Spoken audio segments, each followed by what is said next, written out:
Mhm. Ça c'est ça. Oh, vous êtes là? Hey, salut à tous et à toutes, aujourd'hui on se retrouve pour le grand retour des What's New. Ouais, ça y est, le confinement est terminé, je n'ai toujours pas accès à mon fond bleu, mais ce n'est pas grave puisque j'ai mon fond de poster derrière, comme je faisais les premiers What's New en cam, donc du coup je vais le réutiliser. Et non, je n'ai pas coupé mes cheveux, j'ai résisté à l'envie, juste que j'ai une queue de cheval et comme ils sont suffisamment longs, je peux les écarter comme si j'avais un carré.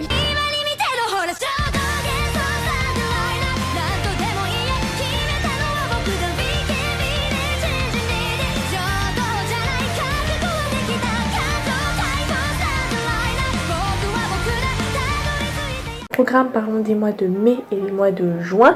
J'éviterai par contre de vous énoncer les arrêts de commercialisation qu'il y a eu chez Glénat ou chez Pika car je compte y dédier une vidéo courant des vacances d'été. Commençons avec le Sojo en mai.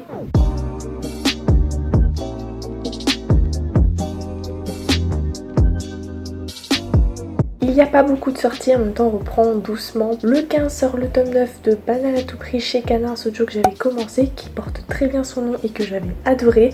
D'ailleurs pour rappel, sur mon blog j'avais fait un article sur les lectures gratuites du confinement et Banane à tout prix y figurait. Si vous l'avez pas lu, tout est en barre d'infos. 27, le tome 7 de Our Little Secret, on s'approche doucement de la fin. Également le tome 12 de Waiting for Spring, qui comme je vous l'ai dit dans le dernier rôle de la chaîne, avait ses deux premiers tomes en offre, tome acheté, tome 2 offert. C'est un shoujo fun qui est punch et que j'adore. Chez Kazé, c'est Takane et Anna, le tome 15 qui retient mon attention, qui sort le 27 mai et qui va connaître très prochainement une adaptation en drama. Au mois de juin, un shoujo, on connaît un peu plus de sorties, c'est tant mieux, ça fait du bien. En ce moment, je suis dans un mood shoujo, c'est pour ça que je commence par cette catégorie dans ce What's New. On commence avec Soleil Manga le 3 juin avec le tome 14 de Black Prince and White Prince. Team Black Prince. Le 3 également, une nouveauté chez Kazé, Bell Cold Game. Pour l'instant, il y a 4 tomes en cours. C'est un shoujo avec pour thème la guerre, les mensonges et la politique. La princesse Selna est promise à un roi d'un pays voisin dans le cadre d'une alliance politique comme vous le doutez. Mais ça lui plaît pas trop et donc sur les conseils de son père, elle va échanger son identité avec sa servante qui s'appelle Camille en arrivant chez son futur époux.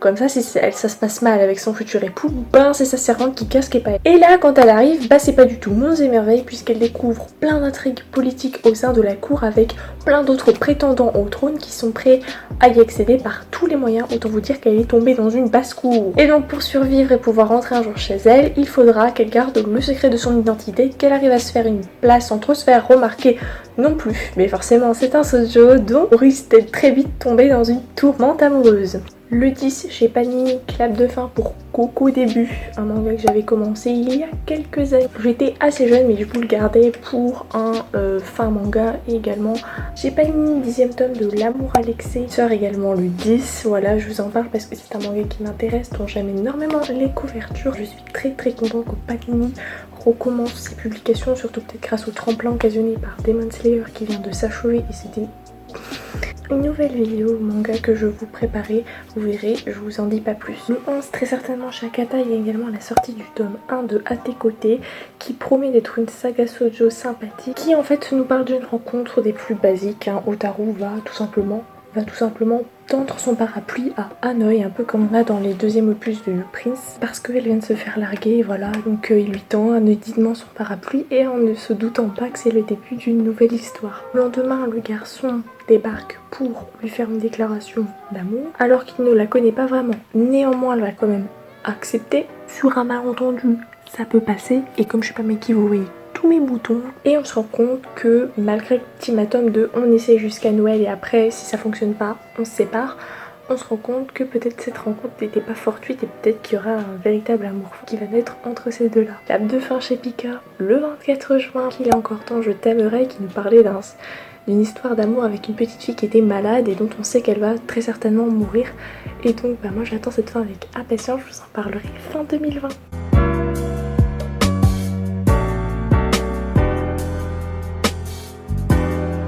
On retourne le 28 mai chez Akata avec le tome 1 de Autour d'elle, né en 6 tomes et qui nous parle de Chiru et Maya qui à la fac étaient en couple, tout ce qu'il y a de plus normal, mais la vie les a séparés pareil, encore une fois normal, ça arrive assez souvent. Quand après la disparition de Michiru, la jeune femme refait son apparition. Pour information, c'est du shoujo ai, donc un petit peu relation lesbienne si vous voulez. Et on apprend qu'elle est devenue mère célibataire. Elles sont, comme vous pouvez le constater, toujours attirées l'une par l'autre et donc vont s'épauler, vivre à nouveau ensemble, mais sans pour autant redevenir concubine, surtout qu'il y a la petite au milieu. Ensuite il y a un one shot chez Akata dans la catégorie Josei qui sort le même jour, qui s'appelle Show Me Love. L'amie vient d'emménager avec sa mère dans un nouvel appartement. Comme elle est abandonnée par son père, elle a un caractère assez désinvolte, assez désabusé, et elle ne s'entend pas forcément très bien socialement avec les autres, mais elle va finir par découvrir avec stupeur que l'un de ses professeurs habite dans le même immeuble qu'elle. Ce dernier est divorcé et vit séparé de son ex-femme et de son fils qui s'appelle Kenta. Et très vite, la jeune collégienne va se prendre d'affection pour le petit garçon. Et dans ce récit, on nous montre très certainement 3 personnages à différents âges de leur vie qui ont été meurtris par certaines expériences de vie, dont on va voir le quotidien et peut-être le chemin de la guérison.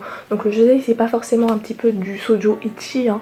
C'est vraiment aussi de la tranche de vie, il y a beaucoup d'émotions et ça nous est tellement bien vendu avec une ambiance sensible, etc., que ça me donne trop envie de le lire. Ensuite, le 18 chez le Lézard Noir. Comme vous en doutez, les tomes seront assez chers, 13 € l'unité.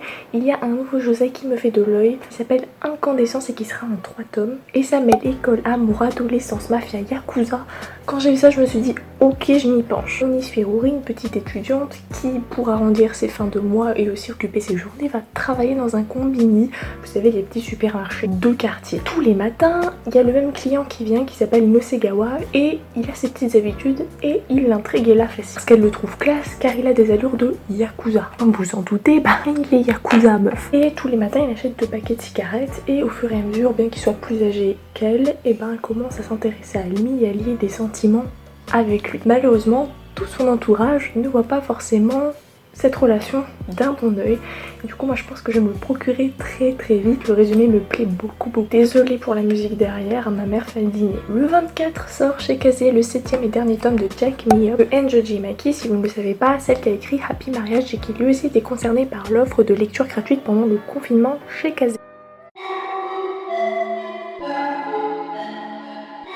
Chez Kana le 15 mai avec la sortie du tome 51 de Hayate The Combat Butler. Je vais pas m'étendre dessus car je vous l'ai dit, une vidéo, il faut que c'est trop bien. School Life harem, il y a des yakuza, il y a des maids. À part en steak, mais c'est toujours aussi divertissant et c'est vraiment un must-have dans ta collection. Le 27 chez Glénat sort le tome 14 de Ranma 1/2, la perfecte édition. Donc comme c'est un de mes mangas préférés avec Darling personnellement, il faut que je me les achète. Je ne possède pas tous les tomes encore et ça ne saurait tarder. L'animé est vraiment très bien et c'est un de mes animés favoris d'ailleurs. Chez Kazé le 27 mai sort le tome 13 en collector et en pas collector, en coffret et pas en coffret, de The Promised Neverland qui arrive bientôt à sa fin. On présuppose qu'il y aura une 30aine ou une 20aine de tomes.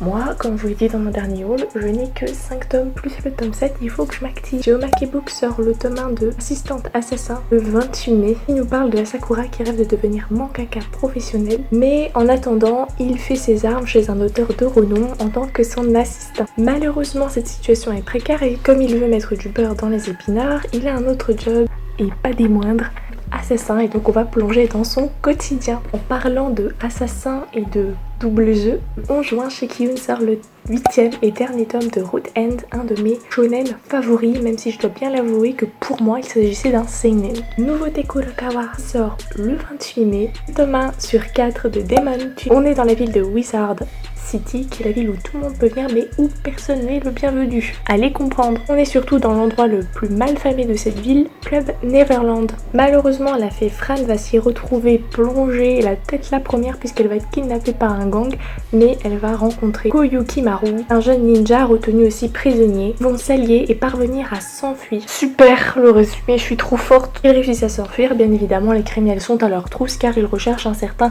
Papyrus, boulot du cataclysme, bref un truc bien shonen. Seul ce jeune ninja connaît l'emplacement. Moi ça me rappelle un petit peu Naruto quand même. Ensuite à partir du 28 mai, Kurokawa permet aussi un tome acheté, un tome offert pour la licence Mob Psycho 100 d'ailleurs, dont le 14e tome sort le même jour.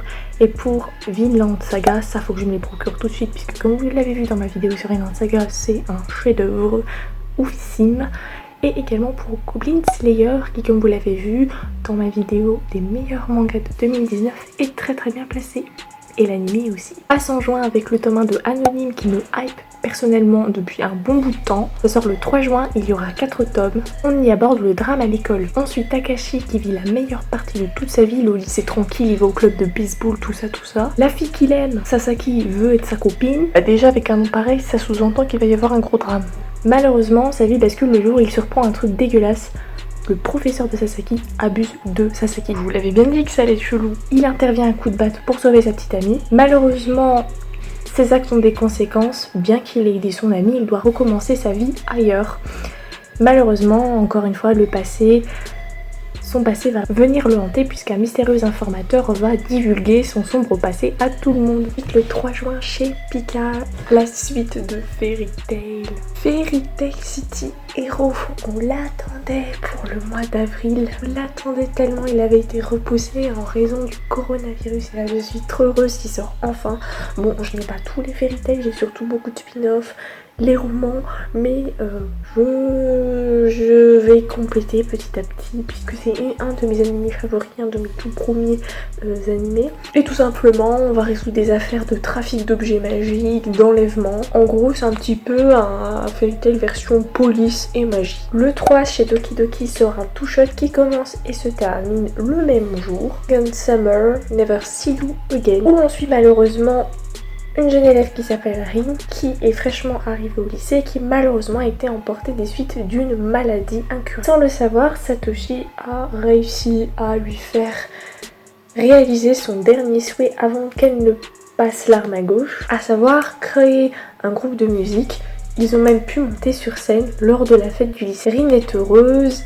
Malheureusement, à ce moment-là, Satoshi lui confie ses sentiments qu'il a envers elle. Et là, ça change tout, sachant qu'il ne lui reste plus que quelques jours à vivre avant d'être emporté de cette maladie. Donc, on suit le moment où il est mort, la vie sans elle, et il va avoir la chance de retourner dans le passé pour réparer son erreur. Alors, je comprends pas trop pourquoi c'est une erreur de dire qu'il est amoureux d'elle, peut-être parce que comme elle va mourir, elle pourra pas lui rendre son amour, ou comme elle va mourir, elle pourra jamais vivre une histoire d'amour sérieuse, donc du coup ça l'a rendu triste. Il retourne dans le passé afin qu'elle puisse revivre tout ce qu'ils ont vécu de positif avant qu'elle ne meure sans lui dire qu'il était amoureux d'elle. Panini, le 3 juin, il y a la réédition de Trinity Seven qui est un animé que j'adore, un petit peu étui sur les bords.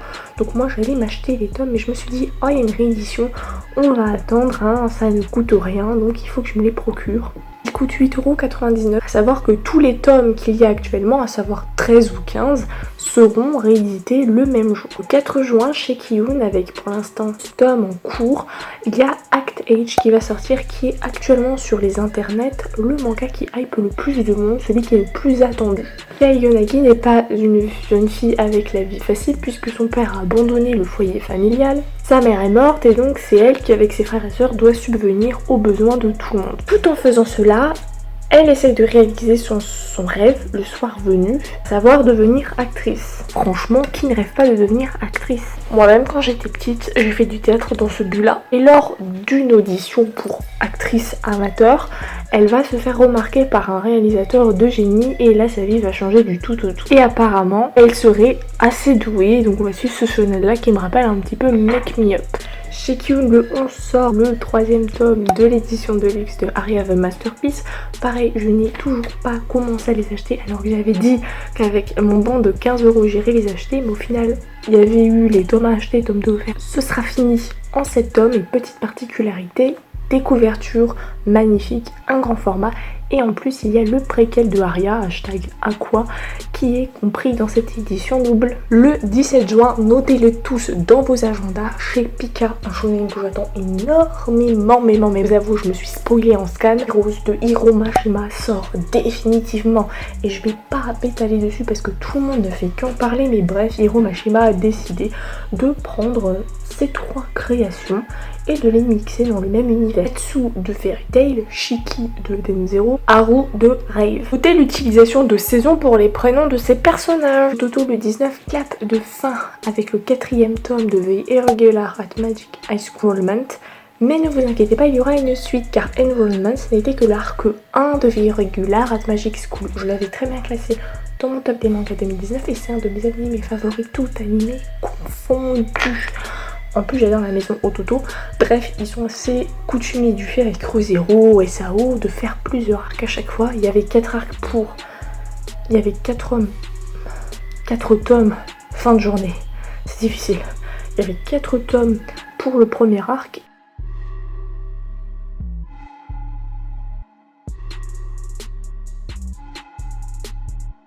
En 20 tomes, un énorme travail qu'on demandera à Meian. Le 23 juin sort Tombé du ciel. Et là vous allez vous dire c'est étrange puisque Meian nous a habitués à quand même des mangas assez historiques, des mangas assez de combats. Alors oui il y aura des combats mais c'est pas très conventionnel. Les anges, il y a du harem, beaucoup de nanas et surtout beaucoup de ecchi. Et oui, Tombé du ciel vous le connaissez déjà. Puisqu'il s'agissait de l'anime Sora no Otoshimono. Alors personnellement j'avais bien aimé. J'avais mis un petit 7,5 sur 10. Écoutez, il y a 20 tomes, j'ai toujours voulu le voir adapté en manga, enfin que le manga soit en France, donc du coup bah, c'est plutôt cool.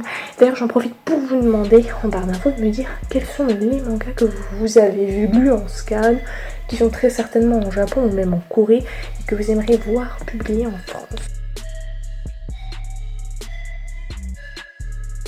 Il n'y en a pas des masses, et c'est drôle parce que d'habitude, comme c'est mon joueur favori, et ben c'est ça que je mets en profusion dans mes whatsapp. Le 15 mai, on a Kana qui lance une nouvelle collection qui s'appelle Big Kana Life avec des couvertures assez fun, assez colorées, qui donnent envie de sourire. Ça nous parle d'un couple qui perdure depuis le lycée, ça fait 10 ans qu'Oritsuko et Suichi sont ensemble. Êtes-vous mariés? Logiquement, ça fait plus de 10 ans que tu vis avec une personne, que vous aimez de ouf, que tout le monde vous connaît. Les gens ils pensent que la suite logique c'est le mariage. Ensuite tout simplement leur quotidien de jeunes personnes dans leur vie active, dans leur amour, qui n'ont pas forcément envie de se marier, hein. C'est pas une fin en soi, c'est pas le but de toute une vie de se marier. Après ça dépend les personnes et je juge personne, mais voilà, eux, et je les comprends, n'ont pas forcément envie de se marier maintenant. Petite particularité, c'est que chaque chapitre est répété 2 fois, un petit peu comme dans le manga Elle et lui. Un chapitre raconté du point de vue de la femme et le même raconté du point de vue de l'homme. À voir après si ça va pas trop être redondant, mais personnellement j'aime bien quand on raconte les chapitres de points de vue différents. Chez Manabook, je l'attends avec une impatience folle, vous n'imaginez même pas, mais étant donné qu'on ne sait pas combien va y avoir de tomes. Une de mes résolutions 2020, c'est de terminer le maximum de séries avant d'en commencer une nouvelle. Pourtant, c'est ma licence de jeux vidéo favorite, vous l'aurez compris. Assassin's Creed, yes, il va y avoir un manga. C'était tout pour ce What's New, je l'ai fait, je sais pas si ce sera plus rapide au montage, mais je l'ai fait de manière pas trop s'abreuver de synopsis mirobolant, de vous montrer les nouveautés, quelques claps de fin, vous donner envie d'acheter des mangas parce que c'est vrai que la période s'y prêtait pas trop. Après avec le ravitaillement de survie, c'est vrai que certaines personnes n'auront pas forcément de l'argent pour s'acheter des mangas, mais ça peut quand même vous donner des idées. Sur ce, moi je vous dis passez une bonne journée, passez une bonne soirée, ciao.